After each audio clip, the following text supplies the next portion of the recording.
Hola, ¿cómo están? Nuevamente su amigo Edgar Noé Fragoso Castro, catedrático de la Escuela Preparatoria número 3 y en este caso del área académica de Matemáticas y Física.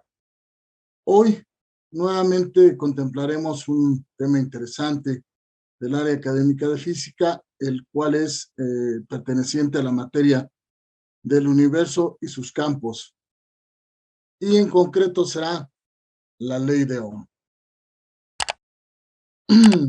Tenemos qué es la teoría y aplicaciones de la ley de Ohm en el bloque número 2, que es continuación de esta materia. Los antecedentes que requerimos para la apreciación y la comprensión de este tema son aritmética, algunos sistemas de unidades, la ley de Coulomb, obviamente manejar el tema de resistencias, resistividad, conductancia, materiales conductores y aislantes. Para esto ya previamente hemos tenido un acercamiento con la historia de la electricidad. Al tenor nos dice la ley de Ohm, es una ley en la electricidad que establece que la fuerza de la corriente es directamente proporcional a la diferencia de potencial e inversamente proporcional a la resistencia del circuito. ¿Qué quiere decir esto de forma matemática? Es una fórmula que describe la correlación de los parámetros eléctricos que están entre la resistencia, la corriente y el voltaje, y es con la relación en la que varían. Comúnmente entre pasillos nosotros tenemos esta figura, que es un triángulo equilátero, equiángulo, y entonces mucho se maneja que la intensidad es igual al voltaje sobre la resistencia. Si nosotros tapáramos lo que es la intensidad en esta figura, tendríamos que la fórmula nos diría que es voltaje sobre resistencia. Si nosotros tapáramos la resistencia para poderla calcular, entonces la fórmula nos diría que es voltaje sobre intensidad. Y en esta misma ley de Ohm, si nosotros tapáramos la parte de voltaje, la parte superior, tendríamos entonces un indicador en nuestra fórmula que sería la intensidad multiplicada por la resistencia. Dado los créditos de la imagen, proseguimos. Vámonos directamente hacia los ejercicios, lo que nos gusta. Un asistente virtual controlado por voz, que es una Alexa, tiene un conector alimentador de corriente que posee una resistencia de 50 ohms cuando este está en funcionamiento, obviamente. La pregunta concreta sería, ¿cuál será la intensidad de la corriente eléctrica que fluirá al conectarlo a una diferencia de potencial de 127 volts? Entre paréntesis, muchachos, lo que nosotros tenemos en casa es una diferencia de potencial o voltaje que oscila entre los 110 y entre los 127 volts. ¿Ok? Aquí tenemos una figura, obviamente con sus créditos, de un asistente virtual, que es el famoso Alexa. Vamos a darle solución a este problema y tenemos que de resistencia son 50 ohms. El voltaje son 127.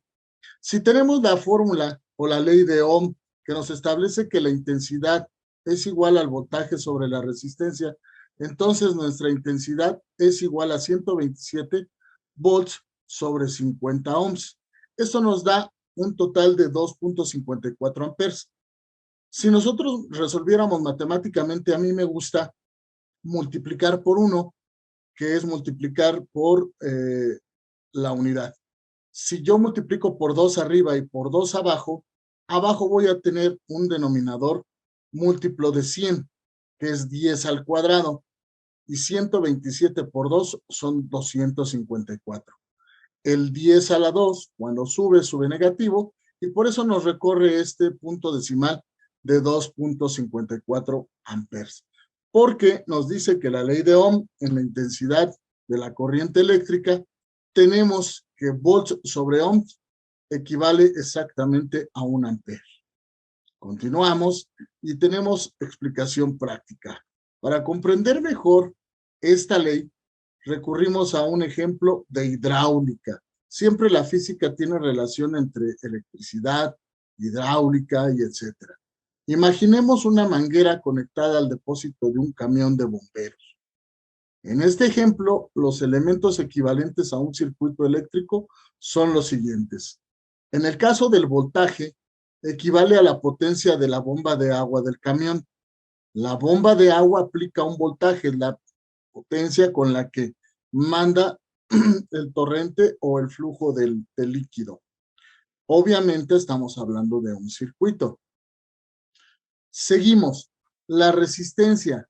La resistencia de este circuito eléctrico del cual estamos hablando es equivalente a la resistencia que ofrece la manguera, entre paréntesis, el diámetro que tiene ese conductor. Si la manguera tiene un diámetro grande, el agua fluirá con mucha facilidad, que si el diámetro es más pequeño o lo tenemos más reducido. En el ejemplo del circuito eléctrico, el concepto de la resistencia es equivalente, pero en este caso, cuando hablamos de corriente y cuando hablamos de resistencia y cuando hablamos de voltaje, en el caso específico de la resistencia, lo vamos a medir en ohms, en el Sistema Internacional de Unidades. Por último, la intensidad de la corriente, en este ejemplo, la intensidad es la cantidad de moléculas de agua que fluyen por una sección de la manguera por cada unidad de tiempo. En un circuito eléctrico, el equivalente de las moléculas obviamente son nuestras cargas eléctricas, el número de cargas eléctricas que pasan a través de este conductor. Muy bien. Para este ejemplo, es fácil comprender que si aumentamos la capacidad de la bomba, es decir, si tenemos mayor voltaje, aumentará el caudal del agua o aumenta nuestra intensidad. De la misma forma, si utilizamos una manguera más pequeña, es decir, que ofrece mayor resistencia, el caudal de este líquido, que en este caso es el agua para el bombero, también tiende a disminuir. Muy bien. Eso es todo por hoy. Para mí es un gusto volverlos a saludar. Quedo a sus órdenes en el correo efragoso@uah.edu.mx. Nuevamente me da gusto saludarlos desde la Escuela Preparatoria número 3, dependiente de la Universidad Autónoma del Estado de Hidalgo. Muchas gracias y hasta pronto. Este video es presentado por el Sistema Ciencia Garza Educativa de la Universidad Autónoma del Estado de Hidalgo.